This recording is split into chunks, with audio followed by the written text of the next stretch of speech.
All right, everybody, welcome to another episode of Beyond the Bar, where we go past the X's and O's of bodybuilding and we talk about family, lifestyle, and everything else that happens outside of the stage. But we do still talk some of the behind the scenes stuff. I'm your host, Devon Grogans, here with your co host, Tommy John.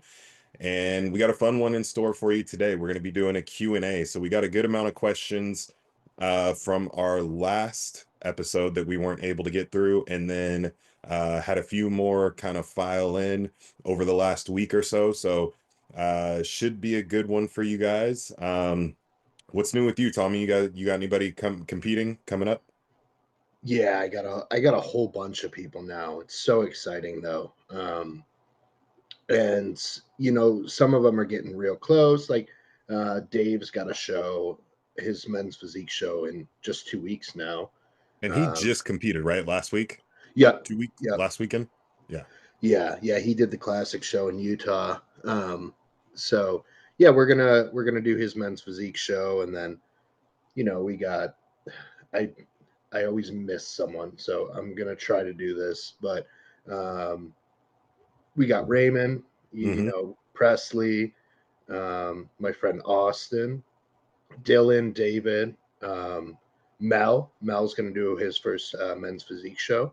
Nice. So, really excited for him. Rayner's going to do a show. So, we got him getting ready. Someone just reached out to me earlier today. They're like, "Hey, I got a show in 5 weeks. Will you peak me?" And I'm like, "Oh, Isn't that the what's your worst? what's your rule on that, Devin? What That's do you?" I hate doing it. I hate doing it because I don't know what they've been doing leading up to it, Say? and I feel like the margin of error. Now I will say 5 weeks is at least a little bit of time to get a good understanding. Yeah, Still not nearly enough, but I've had a couple people ask if I would peak them like 2 to 3 weeks out, and a lot of times I'll tell them that I will just offer my advice or opinion. yep, I'll bounce things off of them, but I don't, because I've seen it happen too many times to other really good coaches where yep. they take that project on and they do everything they can and it just completely fails, and somehow then it's their fault. Like I know. this client did X amount, 16, 15, however many weeks leading up to it, and then decided to work with so and so for the last 2 weeks and didn't turn out the way that they thought it would. What? Yeah, that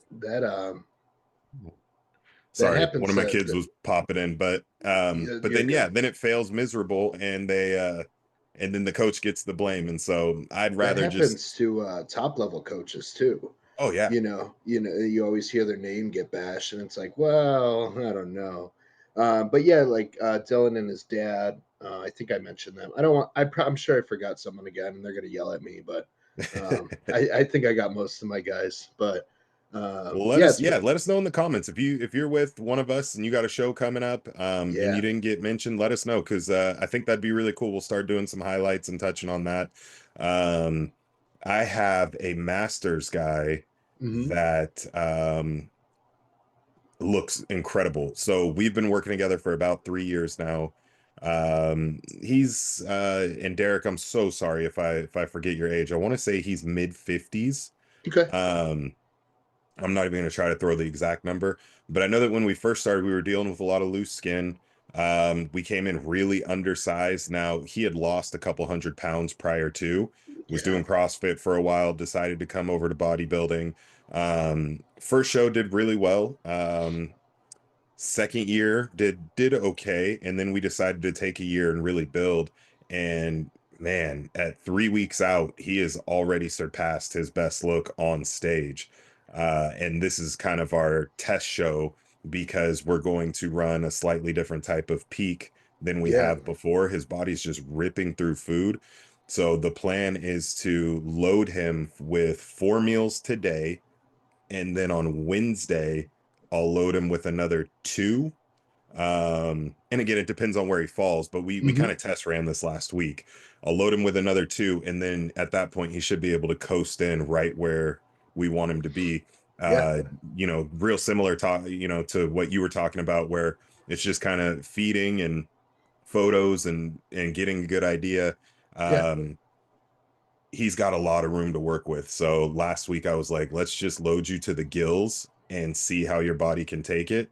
Right? Um, he ripped through all the food by probably Tuesday night. So I Oh, I loaded him bet. again Wednesday. Wednesday didn't have the best look. He was distended, obviously, but digestion was good, just distended from the additional food. But by Thursday and Friday, his look was on point. So Hmm. I'm excited Hmm. for that one. Yeah, that's the. Sometimes, like, guys think the load is going to be reflective the next day, and sometimes it's the second or third day, Yep. right? So that's something you and I have learned, from skip loading. Um, you'll skip load Sunday, and then your Monday training session's like okay, but your Tuesday one's like bang on, and it's like Hmm. okay, there's something going on there. What I wanted to run by you was, let's say someone, like you said, his name is Derek. Yeah. Okay, so let's say you take a guy like Derek. He's about 3 years into competing in physique sports now. Um, what is your opinion? You said 3 years, and I'm like, man, I think 3 years, 3 to 5 years is when you start looking the part.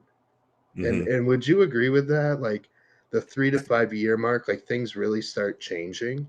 I think for the average competitor, and the reason I'm going to say average is every once in a while you get the people A that freak. dive, yeah, that are A, just a Yeah. genetic freak, or B, get it from the jump that they just, and Derek is one of those guys where he is to the T on Hmm. everything. Hmm. Um, but I think it does take some time for your body to kind of adjust and adapt. And then also it's the playing the game with supplementation and Hmm. most importantly, food, finding out what works, what digests. And yeah, I would say kind of that 2 to 3 year mark is really if you're consistent in all of the things that you really start seeing some drastic changes in most people.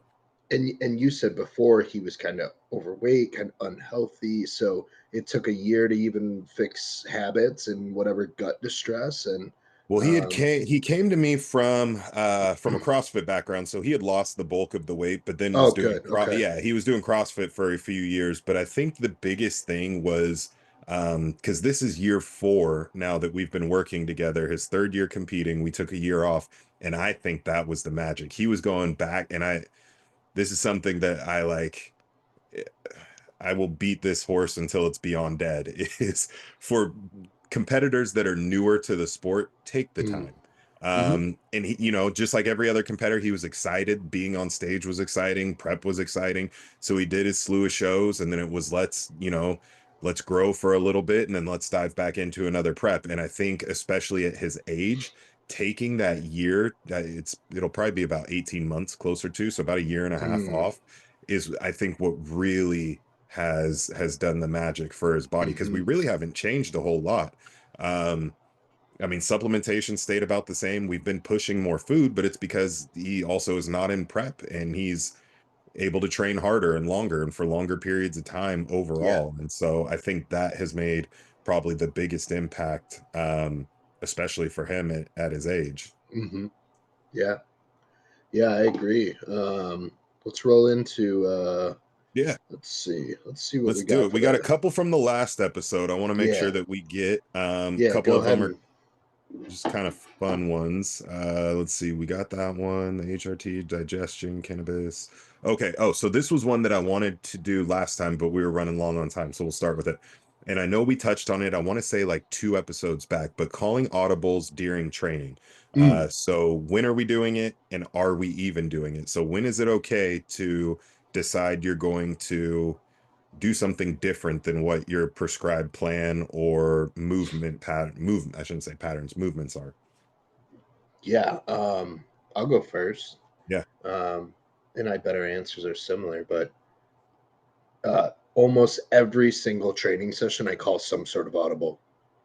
Literally, almost every single training session, whether something felt off, so I add an extra set until it feels right.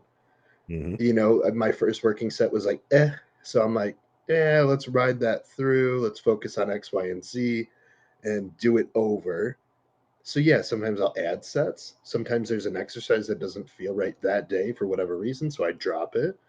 Um, Sometimes I'm to the point now, I've trained for over 20 years. I can look myself in the mirror and be like, no, that's all we needed today. We're good. That's all we have today. That's all I have to give. Anything further is not going to add any benefit. Let's dive into that for a minute because Hmm. my answer is the exact same. I'll say this before we dive further into what you just said. Hmm. I feel that training is more organic than just binary. It doesn't have to be ones and zeros. Like you can only do this because there's going to be times not only where something that you might enjoy feels a little off. Oh, my elbow kind of twinges when I do that today. That's weird. Let me go try this other movement or this different variation. Cool. That feels way better today. I'm calling an audible 9 times out of 10 if that happens. If somebody's on the machine that you plan on using, guess what? You can either wait around, ask to jump in, or you can go find something else that's going to do the exact same thing, cut Hmm. down on time, and get your ass home. So I think there's so many different reasons to call audibles. I think there's never a wrong time. I think so long as you are trading the same movement or muscle that your target, the same targeted muscle, then you're fine. Yeah. But let's dive into a little bit on what you just said about gosh, now I went off on that and couldn't Yeah. even bring it So back. so basically, my point was honestly looking yourself in the mirror and That saying, junk volume. "Yep, Yes. no, I'm good for today. I got what I needed. I got better today. I know I did. Um, Maybe I left a little in the gym, but okay, I'll be back." It's like Yeah. uh, I don't always leave it all in the gym. I train Not ev- hard. yeah. I train hard. Don't get And I me think wrong. even when you do train hard, it's okay. There are certain points where there's times where I'll go in and I'll say, okay, I know I need to do 3 sets of this. I'll get through my feeder warm-up sets. I'll hit one top set, I'll hit a second top set, and then I'm like, you know what? I don't even need a third. Like I feel great. I'm gonna move on to the next movement. You don't have to finish your dinner just because it's in front of you, I, right? I So love that. like I in love that. in in bodybuilding, yes, you have to follow your diet, but that's just an analogy for training. Yeah. Just because it's written on the paper, like guys, come on, like the diet, yes, you need to follow that. That's not optional. But training is so different to me. Just because it's written on the paper does not mean you need to follow it. That's just my opinion. Yeah. Now Training that is, doesn't mean that you skip. It's not, oh, I'm going to skip out on this set. But if you feel like you got the work done, at yeah, that point, the volumes, you're not benefiting from doing another set or 2 sets or 3 sets. Like yeah, if you feel good and like you said, you left it all there or most of it, move on to the next thing. and like then there's a fine line of not negotiating with yourself. Like maybe you could have done that Bulgarian drop set of death, but you decided that today wasn't the day just because um, you didn't have the balls to do it. And you have Yeah. to be honest with yourself about that. And Hmm. if you can honestly say, like, I just didn't want to do that today, okay, fair enough. You better do it next week. Yep.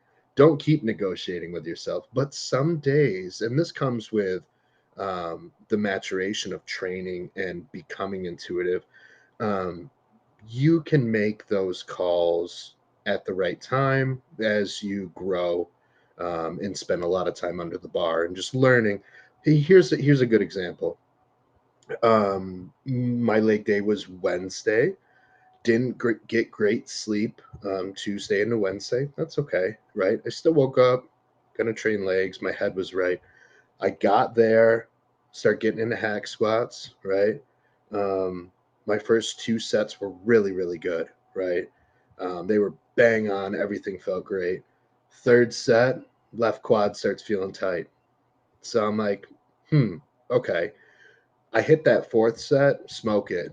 I was good. Legs were bursting full. I was supposed to do like a big cluster lunge set after that, and I skipped it. I'm like, dude, my legs are bursting full right now. Hmm. So I did lying leg curls, 4 to 5 sets, and then I did leg extensions, and then I went home. Yep. I went to work, dude. Like, and did I beat myself up about skipping that cluster lunge set? No, not at all. Because I absolutely destroyed those hack squats. They were dead on, and I don't feel like that lunge set would have done anything besides potentially irritated that quad that was already tight. You Yep. know, so like being able to make true, honest calls like that, you have to be able to do it, especially during prep, and it's very hard to do during prep because Yeah. the emotions are off. Yeah. I love it. We'll leave it at that. I could add Yeah. more, but it's gonna be the same Yeah, thing. yeah. So our Um, conclusion is yes, we call audibles in training, and I don't blame anyone for calling audibles nope. because the alternative is getting hurt, Yep. and that's And I that's tell an my aud. client Yeah, yeah, I tell my clients the same thing too, because they'll message me and they'll say, "Hey, I was doing split squats and this felt a little off, or I had a hip pain. Is there something I can do instead?" And I'll list like three or four different. I'm like, pick yeah, one. Da da da da da da da. And if that ever happens again, just pick one. yeah. Um, And then if we want to dive into, hey, is there something going on that you couldn't do the split squat? Maybe we need to dive into some mobility modalities or recovery modalities that is hindering your ability to do a split squat, or we just drop it because that exercise isn't written in stone. I mean, yep, rest in peace, John Meadows. I love the drop set of death, the Bulgarian split squat, but man, not everyone can do it, right? yep. So, yeah, so that sums that up really good. Absolutely. All right, next one. This is a fun one too. We'll go top three. Top three favorite types of sushi. Mine is real basic California, spicy tuna, and spicy salmon. Those are my top three. Ooh, okay. I'm Yeah, I don't going. do I don't do any of the deep fried stuff. Otherwise, I don't that either. would be Yeah. on there probably. Yeah, I don't do a whole lot. We have one, it's called the Salem roll, here where I live. I'm sure there's something else to it. I think it's real similar to like a Vegas roll. It's like Mhm. deep fried with some tempura. My son will get that, and every once in a while I'll take like a piece of his. But yeah, I can't do a whole one. I'm very simple too. For me, it's usually spicy tuna. Um Let's see, spicy tuna, Hawaiian roll, I believe it is, that has like the three different types of fish with avocado on it, and then usually like a Philly roll if I'm Mhm. keeping them simple. Yep. There's a spot nearby that does all you can eat. If you ever make your way out here, we're going there. It's all you can eat Mhm. sushi. It's $35. Most of their roll, and it's good sushi. Most of Yeah. their rolls are about $18 a piece. So even when my son and I go, we'll just do all you can eat. And at minimum, if we eat three rolls, which is not hard, Yeah. we've already paid it back. But they have some bang on food. So, but yeah, keep it simple. With your clients, do you when you allow them sushi or they choose sushi, do you always make sure to let them know no deep fried rolls, or are there I do. limitations? Minimal cream Yeah. cheese, I assume. Yeah, I let them have like, the Philadelphia roll is one of my favorite too, but the Yeah, cream cheese, man, I mean, that's gonna do a number on you if you have three of them, right? yeah. So I try to limit that to like one roll. Um, but I try to limit the actual use of soy sauce, and I Mm, I got this from AJ. He actually recommends like coconut aminos I instead. love, yeah. I keep that in my fridge all the time. Yeah, so I try if the guys can, I tell them to avoid the soy sauce because man, it'll just bloat like crazy, and blood pressure will be crazy high the next Yeah, day, and right. there's What already there's already so much carbs I and was gonna say, what better perfect storm than super high carbs, a ton of yeah, sodium, and very yeah, little water? right, right. So yeah, I and then like deep fried stuff, man, it's a no for me. If a guy does have it, one roll, and he does fine with it, then okay, whatever. But for the most part, no mayo, no deep fried. Like, I mean, man, it kind of defeats the purpose of doing sushi. Like, if you're going to be eating all that shitty fat, you might as well go get a burger. Like, do it Yeah, right. Get some yeah, pizza or a exactly. burger at least. Don't ruin the sushi. So, um, let's see. Yeah, that one. Yeah, that's kind of my rule on sushi. I'm guessing you do the same thing. Absolutely. Yeah. Spot on. It's, yeah, keep it simple. eat until satisfied, limit no fried rolls, and limit anything with high amounts of cream cheese. Yeah, yeah. Um, this next one's fun, and I'm gonna let you start with it. All right. Question is, let's see, if you had to start bodybuilding over from square one, what do you think are the most important habits to nail right from the beginning? I'll list three, and these are three things. I actually just had a similar conversation with somebody the other day. My Yeah. top three things, if I could go back over and do it all over again, number one would be stay more consistent in the off season. Treat your off Mm, season just like it's prep, with the exception of some flexibility, but stay. In the past, when I first started, it was like my prep was my prep, and then if I wasn't prepping, I was not. I was a normal person. I was eating sure. whatever, whenever. So yeah, I saw the best transformations in the off seasons where I basically stuck to the same diet year round, just ate more food, and still was able to throw in some things here and there that I enjoyed. Number two would be working with a coach year round. Yeah. Um, I'm a firm believer in work. We already talked about this last time. We're both firm believers in working with coaches. But if you're going to work with a coach year round. If you can't afford to work with a coach year round, and go back and watch the last episode, track your progress the same way you would as if you were working with said coach, so Hmm. that when you are ready to start working with him or them again, you have all the data points. But in working with a coach year round, I quickly found how much further I could take things, because not only was I tracking and monitoring, we were able to make adjustments when we needed to, whether that be increase food, pull food back a little bit, change training, all those things. So that's number two. Number three is training intensity. Hmm. Um, Train intensely from the jump. I Hmm. thought I was when I first started, because I was training 5, 6 days a week, and I was Sure. team no days off. And so to me, that meant, oh, that's hardcore. You're training every day or almost every other day. I dropped down to 4 days. And when I dropped down to 4 days and I had to make those 4 days count, holy shit. Like Monday, Yeah. Tuesday, I cannot wait for Wednesday to come Hmm. so I can rest. And on Wednesday, I'm like, I can't wait to get back into the gym because I hate Hmm. taking days off. Thursday, Friday roll around, we're beating it up again. And then I'm like, thank God it's Friday, because I do not have to train until Monday. Yep. So it doesn't necessarily have to be 4 days, but just find what works for you and train your ass off. Like that's when I really, really, and when those three things came together, training intensely, working with my coach year round, and staying consistent in my diet, that was the difference between me doing okay at local shows to me winning shows, barely missing my pro card, and then getting my pro card. Yeah. Yeah, mine's exactly the same. All I would say, I would make it one habit, and that's just adherence, Yeah, and just go all in and don't even I do it. love that. Yeah, if you could Don't boil it don't down to one thing, adherence. don't even bother. If you're not gonna do it all the way in, just don't even bother doing it. You will waste so many years. When people, I don't want to generalize everyone, but when people start, normally what I see is they're really good for X amount of months, or they're good Monday through Friday, then the weekend's a shit show, or whatever. I can list a million different scenarios. If you're gonna bodybuild, just bodybuild. Otherwise, don't do it. Don't don't even bother. Just Or be okay with your okay placings year after year after year, yeah, because you enjoy doing it as a hobby.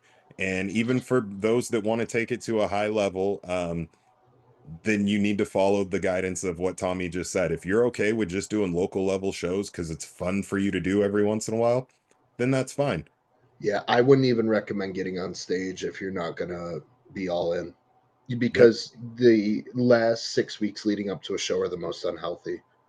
So if you want to challenge yourself and do it as a lifestyle, get to 6 weeks out and stop. But getting on stage, like, that's where a lot of health ramifications can come about. But I mean that, I mean it sincerely and humbly.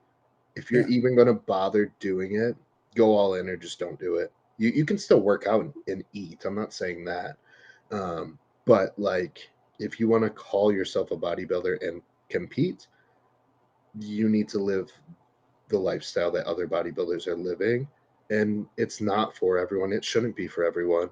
Um, it can be very, very hard, and you give up so many things. Um, and this is not me complaining. Like, this is what I love to do. This is what I put everything into. So, um, if I could start all over, I would have I would have never wasted as much time as I did. Hmm. Being in relationships for with people who were not supportive of it, or I was trying to accommodate for them. Going out to dinner with them on the weekend because I felt like that would make me a better partner, and like, you know, if I could start over, I would have never ever made any accommodations for other people's feelings when it comes to bodybuilding. Now I have a wife and a family. That's different. That's different. If I feel that there's something, you know, a certain event or something where she would be happy if I, was there without bodybuilding on my mind, then yeah, of course I'm going to accommodate her. But like, we're talking about from the beginning, dude, I wouldn't have accommodated anyone at all. And that's just my mindset. I don't think everyone has to be that way. But the question is what we would have done different. That's what I would have done different. Yeah, absolutely. It's funny because it makes me think of a quote that I replay in my head often, especially when I talk to people and they say, "Oh, you're obsessed," and it's a CT Fletcher quote where he says, he's like, "Motherfuckers say I'm obsessed," and he's like, "Hell yeah, I'm obsessed. You have to be obsessed to get to Yeah. a level that I'm at," and that's with any. Look at anybody. Look at Tom. You're gonna tell me Tom Brady's not obsessed with football? You're gonna tell me Steph Curry's not obsessed with basketball? Like, yes, they Why are is it to a a different level. why is it a bad word? But yeah, and that's the You, thing you is know, people put the stigma of it as being now. And I get it. We'll pump the brakes. Like if it's causing a rift in your relationship, that is different. or maybe But you're in the wrong relationship. I was just gonna say that, or like you said, the question was, what would we have done different? And Yeah. it was be more obsessed from an Yeah. earlier start point with 100%. more Yep. dedication. And more years ahead of me, dude. I would have dropped everything if I knew. If I knew, because now, like, I'm at a point where, hey, maybe in 5 years I could actually be really good at this. So now, if I could, like the question asks, if I could start from the beginning, dude, I would have ended so many more relationships, friendships. I would have gotten rid of so many people in my life way earlier on, and I would have been way more obsessed with it. And dude, I already was, And so I would see, have even went more so. and that's what's funny is like when people look at things that aren't a regular sport, I guess you could Hmm. call it. I mean, whether you want to Hmm. call it a sport or not, a regular thing, um, obsession is a bad thing. I Yeah.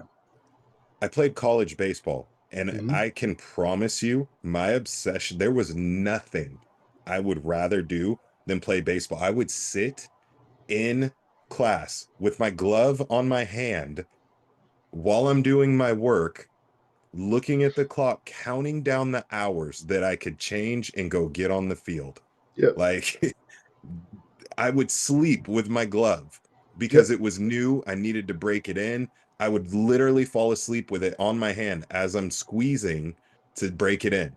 I mean, Yeah. obsession is, Yeah, dude. When I was powerlifting, yeah. I worked at Jimmy John's, the sandwich shop, and Hmm. I would go into the bathroom and I would practice bracing and squatting. Yeah. I'd pretend like I'm getting on the meat platform, and like, I'd envision my first opener squat, and I would literally be just squatting in the bathroom, just like, that's how obsessed with it I was, and If there's so some old anything you ladies at want, the front counter waiting for a sandwich, and I'm squatting in the bathroom. But yeah, dude, I mean, that's me being honest. I would have been even more obsessed if yeah. I could go back. Yep. And even now, like I'm obsessed with my kids getting Yeah. better. So almost all day yesterday, we from 9 a.m. until 1 o'clock, we were at the baseball or soccer field. And after that, for about 2.5 hours, I was in the backyard throwing wiffle balls to them for them to hit. They woke up this morning. I had just gotten back from going on a walk, and they were like, "Dad, will you come throw to us again?" That's cool. Yeah. I had barely even had I'm like, "Let me get breakfast, but then I'll be out there." Yeah. And it's just like, if I want them to be better, they have to see that I'm just as obsessed with what they want to do to get them to a position where they will too. Otherwise, they won't get better. Yeah. So Yeah, no, that was a cool one. that is, And that's not us giving advice, just so you guys know. yeah. That is us strictly answering the question as it was presented to us. What would we have done if we could start over from the beginning? That's what would have done, is been more obsessed. Um, and having a coach, I think, is just part of that. I would have hired a coach right away, and I Mhm. would have just followed the plan, like militant, follow the plan. That's it. Um, but yeah, that's not advice to anyone, by the way. That's literally us just answering the question as it is. Absolutely. What do we got next? Favorite ways to reduce stress, stay present during prep, um, specifically on the days where you're not training. A lot of the times, training is how this person copes with anxiety and things like that. Hmm. Well, a couple of things. Breathing techniques are always good. Gratitude journaling. So here's an interesting thing. Uh, I was reading not long ago, and it's something that I have a lot of my lifestyle clients practice when they say that they're coming across high stress moments. Gratitude and anxiety can utilize the same part of the brain. So you Hmm. can't have them both. You can't Occupied. have them, yeah. So they can't happen at the same time. So one will kick out the other. So if you're very anxious, it's hard to be in a state of gratitude. So if you can knowingly, when you start having that anxiety come on, think, and they say it's even better if you can say it out loud, say it to yourself. It doesn't have to be loud, but if you can genuinely get to a point where you can breathe, think of 3 to 5 things that you are truly grateful for. It will Mhm. help calm anxiety. Now, that's more of like an anxiety attack. Overall anxiety, keep your body moving, stay away from things that are going to keep you in a stressful state, whether that be social media, whether that be things like work. If you're not, if you're at home and you don't have to be tied to a phone or a computer, like put the electronics away, find a way to relax. Um, Find another hobby that you enjoy doing. Yeah, pretty much. Yeah.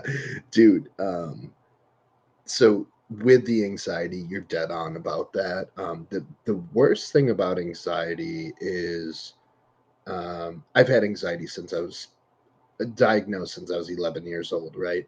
The worst thing about anxiety is when you get caught in the spiral of Mhm. anxiety and you can't get out of it. So really the goal of, you know, it's good to start addressing what are thoughts and what are feelings.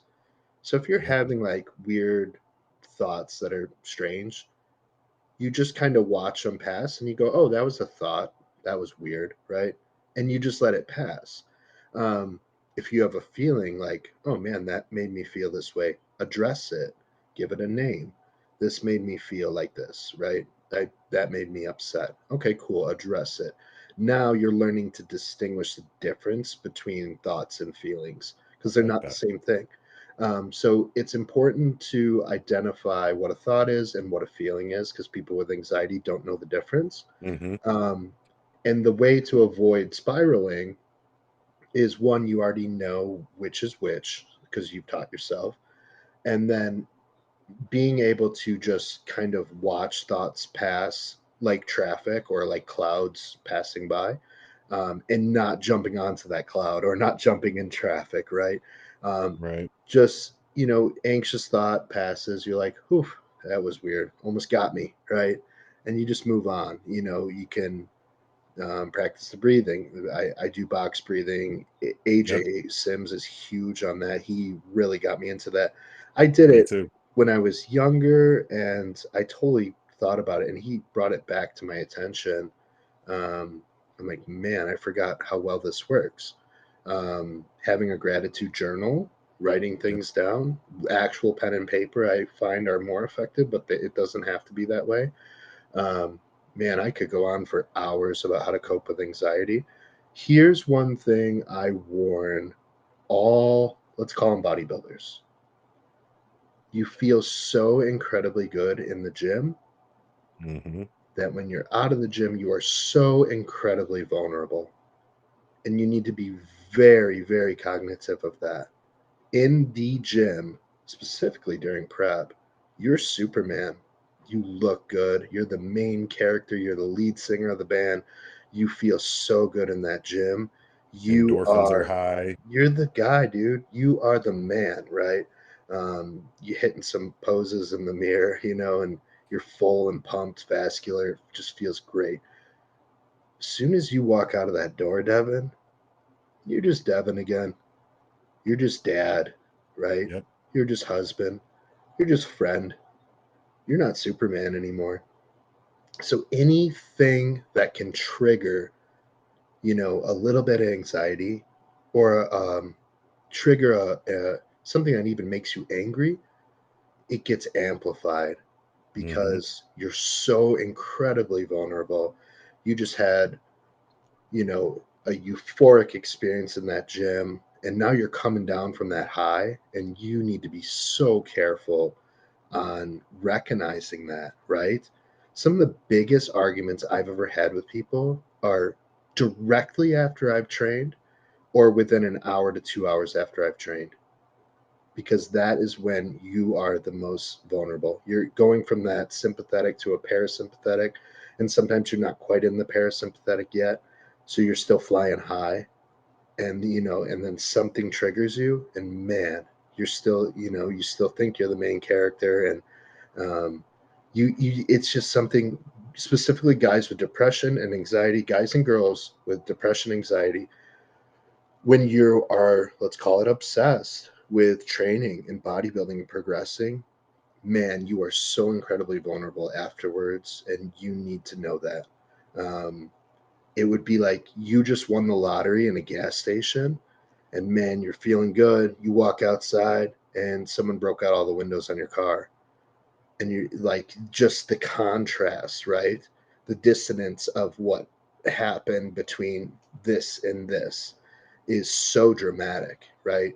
The small argument over you forgetting to pick something up at the grocery store with your girlfriend or wife when you just left the gym and everyone was telling you how good you look. Man, that little argument, like, hey dude, like you forgot to grab butter. You It just hits you right in the heart, because like, what do you mean I forgot to grab butter? Like, everyone in the gym just thought I was Superman, and you're mad that I forgot butter. Yeah, so I don't want to drag it on, but I really think it's important for people to know that, because I always hear people saying training's my therapy and training is how I cope with this and this and this. No, like, be careful with that, because training is a drug. It feels really good.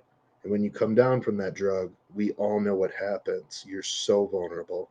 So that's Yep. something I want people to keep in mind as far as And that's what I strategy. was gonna.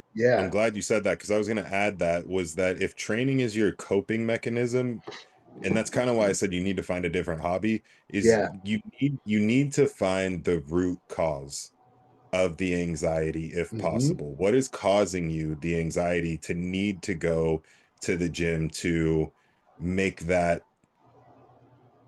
allow you to feel better? Like I love going to the gym because I Of love going course. to the gym. I'm not, oh, I'm pissed off. Now I got to run to the gym or else I'm going to have the worst day. Sure. It's one of the things that I look forward to at the end of the day. And yes, it helps me de-stress, but it's not like, man, it's not like I'm reaching for the gym the same way an alcoholic would for the bottle because I know that at the end of it, it's going to help me feel better. No, no, no, no, no. If I'm pissed off and something has set me off, the gym might allow me to come down a little bit from being quite so angry, but I know that when I leave the gym, that problem is still going to be there and I And it still could be have to deal worse. with it. Yeah. Could be worse, So right? it's really important that you figure out what the main cause of your stress and overall anxiety is. Find different techniques away from the gym Yeah. because the problem that's underlying likely is still going to be there.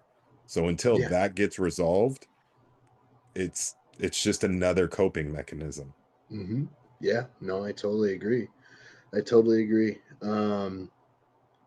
Next one is quote unquote. I hate this term, but I'm going to say it. Diet breaks, right? The Uh-huh. They wanted to know the good, the bad, the ugly of taking a diet break. Um, let's quantify what a diet break is first, Sure. because I absolutely hate the term. Um, so, in your opinion, what do you consider a diet break? So what I would consider a diet break is if somebody is in a deficit, what I would then call a diet break is bringing them up to maintenance, maybe slightly above for a Mm, couple of weeks, and then diving back into the deficit. Now I yeah, know that what go ahead.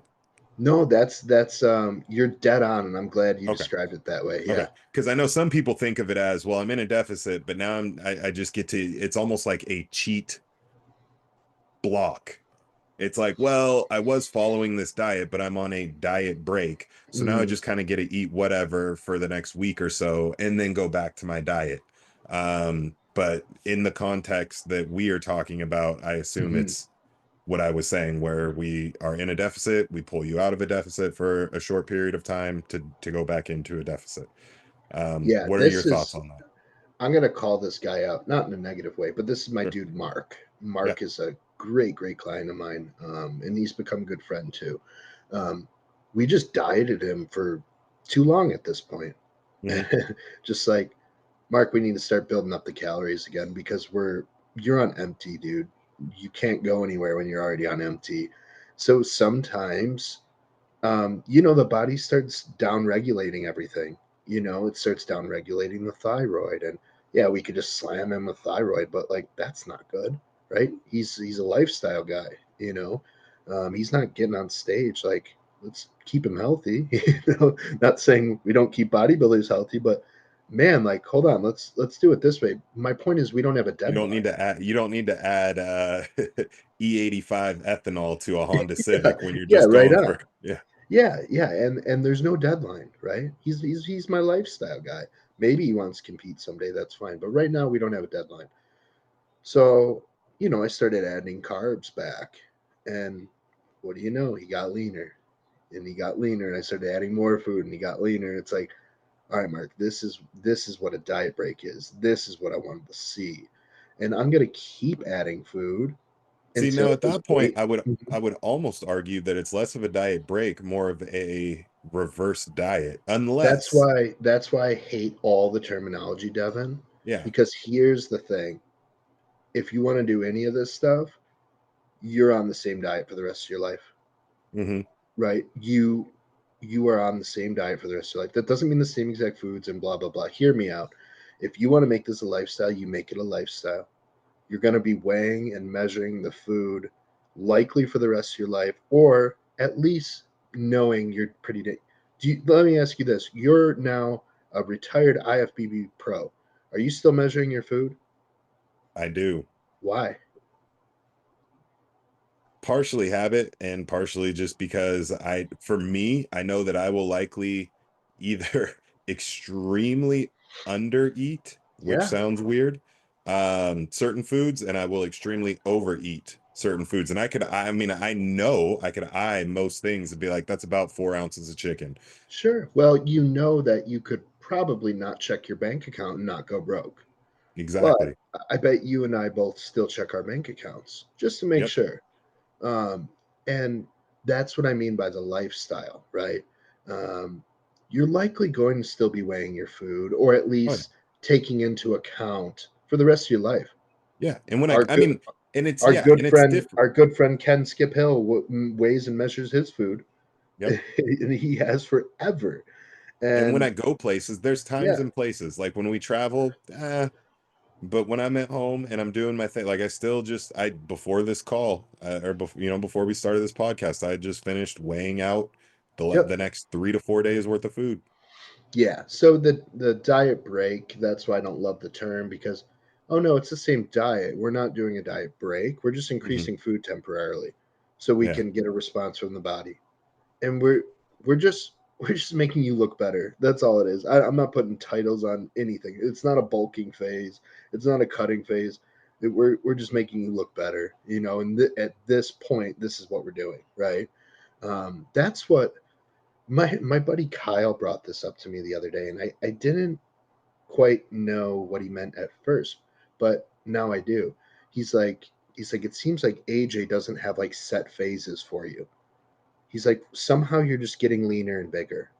I'm like, yeah, it's bodybuilding, you know? Hmm. And he's like, yeah, but it's funny because like most guys are like, this is the push phase, this is the grow phase, this is the cutting phase, this is the diet break, this is the reverse diet. And it's like AJ's just doing all that stuff at once and he's just making me a better bodybuilder week to week. And I didn't know obviously I noticed that I'm getting good results and things like that. But no one ever like put like a point to that. And then my buddy Kyle said that, and I'm like, wow, like you're right. Like he's just doing things week to week, and like if we need to pull back calories one week, he will, and if we need to add this and this, he will. And it's not like, nope, this is the bulking phase. We're gonna keep continuing to add calories as the weight goes up, and we're gonna add this, this, and this. No, it's like it's a week to week, truly a week to week thing. And Hmm. looks at the pictures. Man, I think I want him a little tighter this week. Reduce this. Man, I think, that worked really well. He gained weight and got tighter. Now we can do this. And it's like, until my buddy Kyle said that, I'm like, wow, that's a really good point. And I've been doing that more myself. Now, when I look at my clients, it's like, yeah, I know we're trying to lose fat right now, but I can read all their feedback because I make them fill out a big form Yep. every week and man, their gym performance is down. Well, what if I just add a little food or a good amount of food and see what happens? And, most of the time they get tighter and their gym performance goes up. And it's like, okay, I can't lose now, but we're in Yep. a cutting phase, Tommy. Shouldn't we just keep cranking down the calories until I can't walk anymore? And it's like, no, that's what the other guys are doing. I don't want to do what the other guys are doing. Hmm. Um, so, yeah, just I'm going on a tangent, but I just thought it was really interesting when my buddy pointed that out because I'm like, man, there's something to that. Oh, absolutely. And I mean, that's really what I've been doing over the last 9 months is it's been, just adjusting based off of where my training's at, where my Yeah. body's at, where I want to be. Like I just made a post the other day where it's like, okay, I think I might actually start really pushing Hmm. because prior to I was slightly above what my maintenance was, but I mean, I'm up 22 pounds in 9 months, and that's You look coming you out, look good, dude. Yeah, you coming look good out too. of Yeah. competition prep. So Yep. realistically I'm probably 8 pounds up from where I would be. I mean, I'm still not above the point that I started prep last year, or really any of my preps from. Right. So, and it's just been adjustments based on, like you said, oh, I think I want to be a little bit tighter over the next couple weeks. Cool, we'll scale Week food back. week to Even week. now, Yep. like the goal is to push, but I'm in a deficit. This is the third week I'm in a deficit because I'm like, well, I've had carbs up a little bit higher for the last little bit. I think right now I'm going to pull them back down so that when I do flip and start adding in more food, my body will be more readily able to take those on than if I'm just already flooding them with carbs. My Yeah. weight is not in a point where I'm feeling weak in the gym. There's plenty of Right. there's plenty of glycogen in me. Oh, for Um, sure. Yeah. so it's like cool. We'll start the training, we'll start the this, Yeah. food's pulled out, and then we'll just slowly start adding it in. And I can almost guarantee that I'm going to get tighter and stronger. And Yep. Yeah. More bodybuilder-ish, you yeah, know. It's like it's just a dance. It's a constant dance. Um this one's kind of cool. And I actually want you to go first, but the okay. question is, do you think it is better for clients to hire you with an open mind of, where their physiques can go, or would you rather they have a said specific goal? You go ahead first. I actually Most of the clients that I get are new to bodybuilding, which is funny I have a few that have been doing it for a while, uh, but a lot of them have came to me with the open mind of, I want to get this thing rolling, and you tell me where you think I would best fall into. And I Yeah. love that because what was I was watching something the other day, and the lady was talking about how a lot of the competitors shoot themselves in the foot because they're going after a goal in a category that they don't really have any business being in. Hmm. If you have a broader waist and not the strongest V taper, men's physique is probably not for you. And you can fight Hmm. and fight and fight against your genetics all you want, and maybe make it.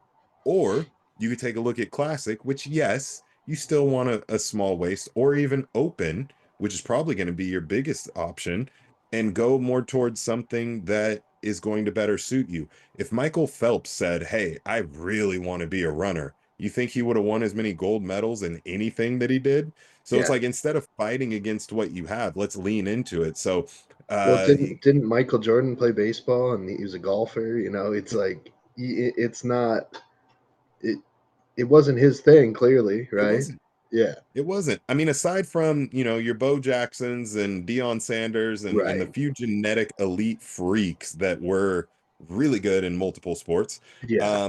lean into what you have. And so I do always like when a competitor comes to me that is a newer competitor, or even if they're a seasoned competitor, for them to be open-minded and to be able to get the criticism or the critique and the feedback and say, hey, based off of your shape, your structure, your size, like, I think we could really do well in this direction. Now, if you're somebody that, if you're okay with either A, fighting the uphill battle, or B, that's just really the division you want to be Mm, in, yeah. and you understand that that's probably not the best suited division for you, but you enjoy it, then that's fine. Yeah. Do that. And what happens when a lifestyle guy comes to us, guy or girl comes to us, and um, they're like, I just want to lose this fat. It's like, cool. And then you start losing that fat, and they're like, hey, like, Devon, Tommy, do you guys think I can compete? Yeah. And we're kind of smiling, like, hell yeah, Hmm. let's go. They got bit by the bug, you know? Yep. Um, yeah, like, no, I of course want people to have an open mind. I want them to have both. I Yeah. want a specific goal to start working towards, and then people hate me for this. This is my gift is I will push people to the point that they did not plan to go to. Um, Hmm. and this is a funny story. I heard Dave Tate was telling me this. He said when John Meadows first got Dave in shape, he'd be like, all right. And Dave would be like, okay, I'm done with this shit. I'm hungry. This is stupid. I have abs. This is great. Whatever. It's dumb. I want to go squat big weights. And John's like, yeah, but Dave, if we just go 2 more weeks, like Yeah. I I've think heard those that too. I think those ab veins are gonna come out, and he's like, ab veins, huh? John's like, yeah, I think we'll see some vascularity in the midsection. Dave's like, all right, let's go 2 more weeks, so that's kind of where I learned that ability to. That's what a coach is, dude. A coach is to open someone's mind to what they didn't think was possible. Yes, Absolutely. we need to hit your specific goal. That's what you paid us to do. But hey, like, what if there's more out there for you?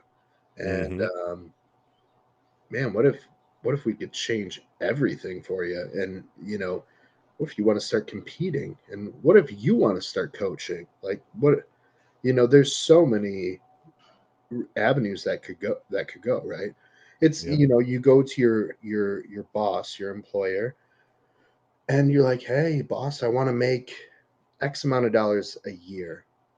You think he doesn't want to push you to try to make more than that, right? Because if you make more than that, he's going to make more, right? So a good mentor, a good leader, man, they want to hear your specific goals, they want to help you achieve them, but they're so much more interested in surpassing them for you. The thing is, they can't want it more for you than you want it for yourself, Yep. right? And that's the silver lining. between who just wants to hit their specific goal and who wants to have an open mind of how far they can take it. And that's just going to be person dependent. And there's not wrong with either one, right? Mm, I like it. Let's see. We got a few more. Okay. Top three most overrated exercise for back. Ooh, I'm gonna say it. Deadlift. yep, I It would agree it's with you on that. it's mostly a personal qualm with it because I'm built to deadlift. I'm extremely efficient at it. It's a movement that I not perfected, but I got damn near close to making really, really good, right? Um, I deadlifted 735 pounds, and I the point of getting good at a powerlifting movement is to eliminate a pump. You don't want to pump. Hmm. You want to make the range of motion from A to B as short as possible, and you want to do it as quick as possible, right? So those three things are the worst thing you could do when applied to bodybuilding. So here's the caveat: some people can feel their lats extremely well during a deadlift or a rack pull. Um, so that would be the caveat: is some people just, man, they'll get a huge lat pump from deadlifting, and that's awesome. Keep deadlifting then. I will not get a lat pump. Nothing will get pumped on me. I literally, Devin, my range of motion is this big on a deadlift because my arms, I have the span of a 6'2" guy. I'm 5'9". I have long arms too. Yep. And my quads are this big, and my hips and glutes are very strong. My low back is incredibly strong. Deadlifting is the worst movement for building muscle for me. For me. Hmm. So, And I think that there's something to be said too. It's a great primary mover for your entire back. I actually was just talking to a client about this the other day. I said, when you're somebody that's newer to bodybuilding, the deadlift is a good, I think, a good movement to have in as you start progressing throughout. Really, you have to ask yourself what part of your back needs to be developed mhm, and what can you do that's going to develop that. Because if you're getting overall growth, that's great when you're new, but once we start talking about bodybuilding and actually manipulating things, yeah, then we need to look into what portions and areas need to have growth. And if you're just doing one movement to kind of over encompass or cover the entire back, yeah, then it's, in my opinion, it's a waste of time and the risk to reward is not there. yeah. Um, It so teaches yeah, you I would it definitely teaches you agree. good fundamentals that can Yeah. be applied to other movements. You're learning to hip hinge. You're Yep. learning to brace. You're learning to be explosive. So there's like a ton of good things that come from deadlifting. You're learning to move big weight, right? And you're learning to move as a unit. You know, there's knee flexion, hip flexion, blah blah blah. So yeah, deadlift is definitely on our overrated list. What's number two? Oh, number two for back, I would have to say wide grip pull downs. If I'm Yeah, going I'm with it. and we're talking wide. If Way too I'm wide. What's that? Way too wide. Yeah, way too Yeah, wide. yeah, yeah. Yep. If I'm doing a wide grip, well, usually I'll use a mag bar, but if I'm using the standard, across with the bend, my wide grip is at the bend. At the bend. Um, Yep. yep. And Yeah. so I think I see so many people go so far out that now not only are you limiting your range of motion, um, you're not able to effectively move nearly as much weight. Yeah. Um, And it's and just I your think tear. It's just your teres going yeah. like this. And I You was gonna know? say, and it Yeah. negates a lot of the muscles that you're actually looking to incorporate. So that would be my number two. Yeah. We may disagree on number three, but I'm going to throw it out there. Bent over barbell row for me is not one that I connect with well. Let me ask However, you this real yeah. quick, Mhm. because I would agree for a bent over barbell row. How would you put a pendlay row in that same category? leaps and bounds above a bent over barbell Okay. row. Yeah, I would yeah. agree. A Mhm. regular barbell row for me is eh. It's a weird bicep curl with a low back Yes. pump. Yeah. I do like the Pendlay rows. I like scrape the rack bent over rows.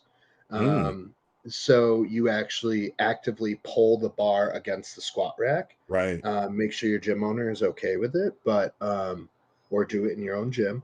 But yeah, I'll do a combination of a dead stop bent over scrape the rack row, and man, the you have to pull the bar against the rack like you're pretending to Hmm.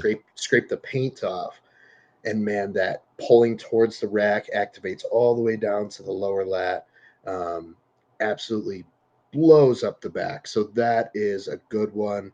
I'm gonna throw in one that's not just for back, but I think the barbell shrug is possibly one of the most pointless exercises Yeah.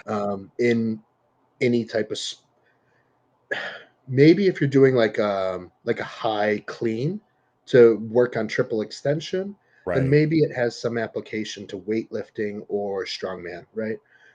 But for hypertrophy, for building muscle, I think the barbell shrug is one of the silliest things I've ever seen performed.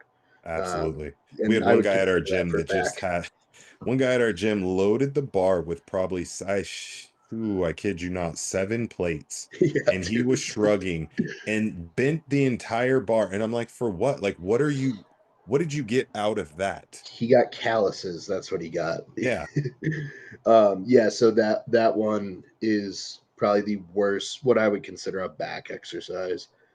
Um, I would agree as well. you want to do one more? Yeah, let's do one more question. Yeah, Yeah, perfect. I was gonna unless say you got more time, it's up to you. I'm coming up on time. We'll save Okay, some and hopefully we can get we'll save the rest for the next episode. Hopefully we can connect this week. Um and then that way we can get one out for Easter. perfect. Um uh, Pick a good one. that's what I'm looking for. Oh, okay, here. This one kind of goes in line with the last one. I think we could do this because the other ones I do want to leave for next week. Um What is the most underrated Hmm. exercise everyone should be doing?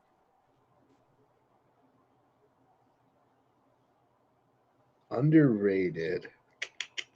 Yeah. Man, one that just pops into my head um, is some sort of tricep extension, overhead tricep extension, or incline tricep extension. Hmm. Um, with an open angle, right? So keeping that bar behind, almost behind Right. your head the entire time, and that line is right behind you the whole time. Man, We have a really nice pin loaded overhead tricep extension machine. So nice. you're laying in a bench almost like an incline press, and it's got a kick plate, and then it pulls the thing up over, Oh, I've and the seen those. handles, yeah, the handles come straight down, so you're holding here, and then you let Yeah, go of the dude. kick plate, and yeah, and that Yeah, one's I money. think, man, to get a nice set of arms, like nothing builds that tricep Hmm. like a good old fashioned tricep extension of some kind. Even a rope is fine or whatever, you Yeah. know. But yeah, what else? What's another underrated exercise? So I'm going to take it out of the gym in this one. Yeah. Um, I'm going to say vacuums. I'm going to say vacuums are one of Oh, the most cool. underrated. It's something that was a game changer for me when I went to USA's a couple years ago. Um, I wouldn't say my midsection was blocky, but I did have thicker obliques, and Hmm. I was doing a lot of your standard ab exercises, hanging leg raises, weighted crunches, um, a lot of those. When I went to Pittsburgh. So fast forward a year and a half, almost 2 years later, I substituted a lot of those movements Hmm. for core stability movements. And part of that was Nice. vacuums. It was things like planks, different Side variations. planks and stuff like Yep. that. Okay. And I found, but overall, the vacuum, just as far as strengthening the TVA, all of that had not only helped pull my waist in, at least make my obliques less blocky, but just way more support, less lower back pain. It allowed me to do better or move more weight in pulling movements, hip hinge movements. So I would say that one of the most underrated in general is would be vacuums. Yeah, I like that. I want you to do something. If you get time this next week, Yeah. um, collaborate with me on Instagram so I can get it out to my guys too. If they don't follow you, they should. But I want you to make Devon's shrink your waist protocol and just write up kind of like um, the vacuum procedure that you used and maybe the Yeah. ab training that you did. And then we can put that out to people so they can see exactly what that looks like. So if you don't mind doing that, I think that'd No, be not at really all. cool. And it was Yeah. pretty simple too. It was Mhm. all of about three to five maybe different movements, and I would do them twice. I mean, vacuums I did daily, but as far as doing them all, it was, a couple times a week. Yeah. Yeah, that makes sense.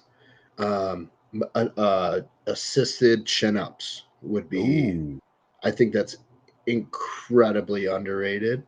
yeah. Even if you use like a band or the assisted machine with I either would your put knee. rack chins in that same category I too. was That was my Yeah. next one. Yep, those two, assisted chin ups or rack chins. I think those are incredibly underrated. Mm-hmm. Man, you can blow up not only your whole back with those, you're going to get arm growth from that Yep. too. Whether you like it or not, you're going to get arm growth, and who doesn't like arm growth, right? And I would pair that with assisted dips. Ooh, I okay. think I think assisted chin ups are and rack chins are the squat, right? The squat Mm-hmm. for the back, and the dips are the squat for the chest and triceps.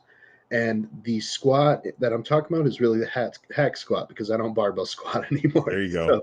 So those movements, hack squat or a pendulum squat, rack chin or assisted chin, dips or assisted dips, um, overhead tricep extensions of some kind, vacuums every single day. Yep. What did we miss? That's most of the body parts. That will knock out chest, shoulders, back, triceps. What's your favorite Yep. underrated bicep exercise? A Ooh. curl, Uh, spider it curls. is, but Zotman curls. Oh, okay, those are good. Yeah, so where you're coming up, what is it, supinated, and then And then you flip to turn. yep, turn and go Yeah, down, controlled. yeah, those are good. I didn't think about that. Josh Bryant used to have me do those. Yeah, that's a good Um, one. yeah, I that's a like ending my arm sessions with those. um, guys, train your calves too.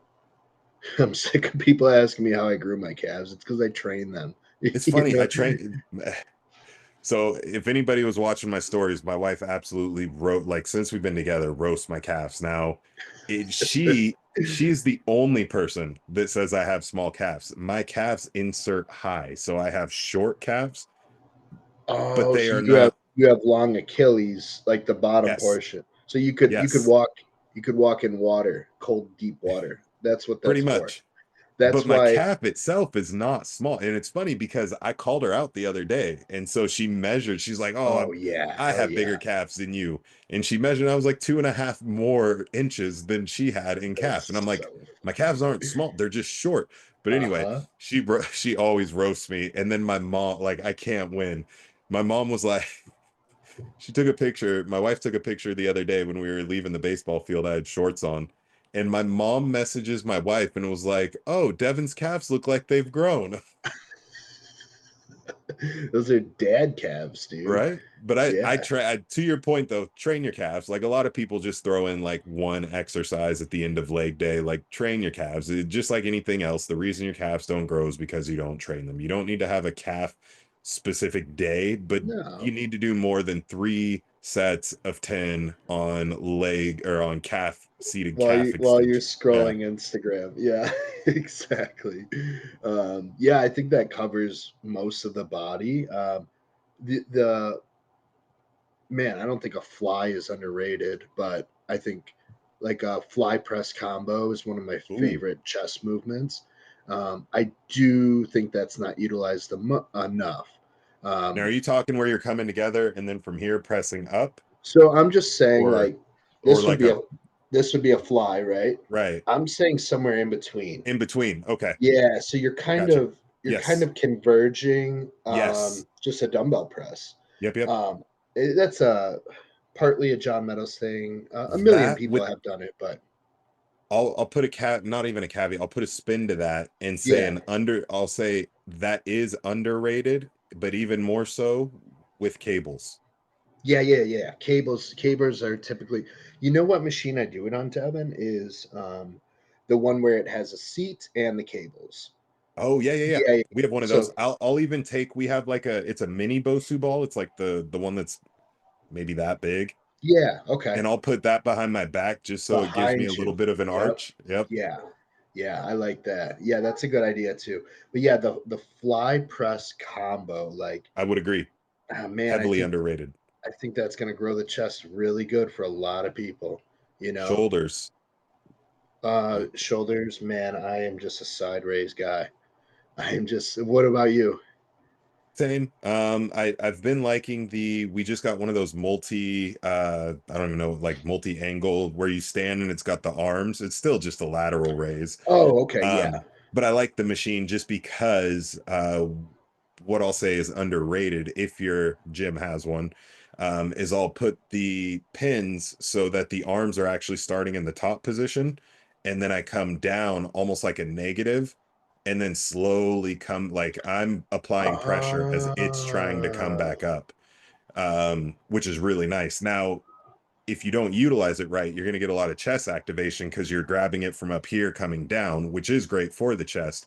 But I grab it and I actually will come forward more to take my chest out of it. yeah, I come yeah. down. So as I'm about halfway down, now I'm really squeezing hard into my delts. But then the magic is as I'm coming up, I'm trying to not let it just throw my arms back up. Let me touch on this because do you know Danny Lamartina?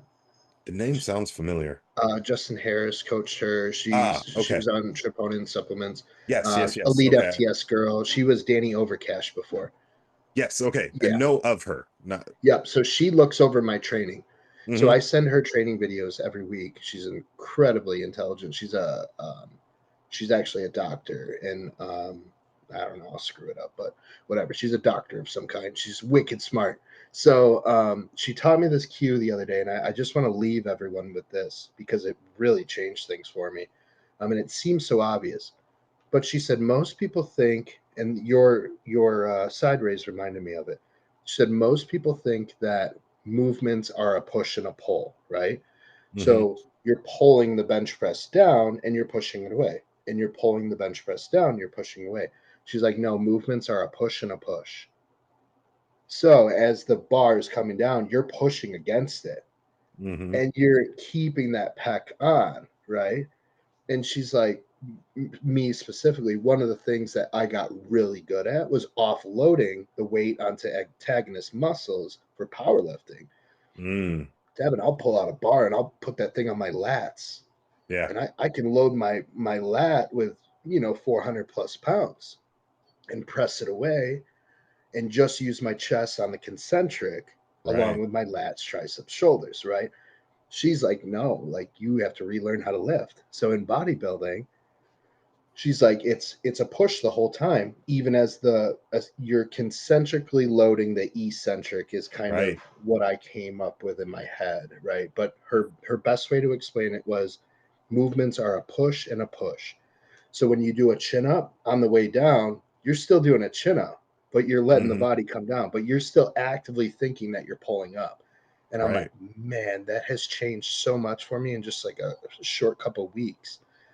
So that's what I would I love consider, that. yeah, the underrated cue for all exercises is think about concentrically loading the eccentric, right? Yes. Hack squats too. I have been applying it there. Leg curls, like, um, man, I've been applying it to everything. And it's just been incredibly helpful. So shout out to No, Danny. Thank you, Danny. absolutely. That's a huge one. That's a great one to end on right there. Yeah, Um, yeah. Awesome. Well, that does it for another episode of Beyond the Bar. We hope you guys enjoyed it. Don't forget to like, share, and subscribe. And if you guys do like it, find one person that you think would like it too. Do us a favor and just share it with them. Leave us a comment because it helps boost the algorithm, something more than just here for the algo. Let us know one tip that you were able to take away from this week. And again, if you have any questions, put them in the comments below or hit up Tommy and he can let you know how to get a hold of him. Yep, Tommy John Coaching on Instagram.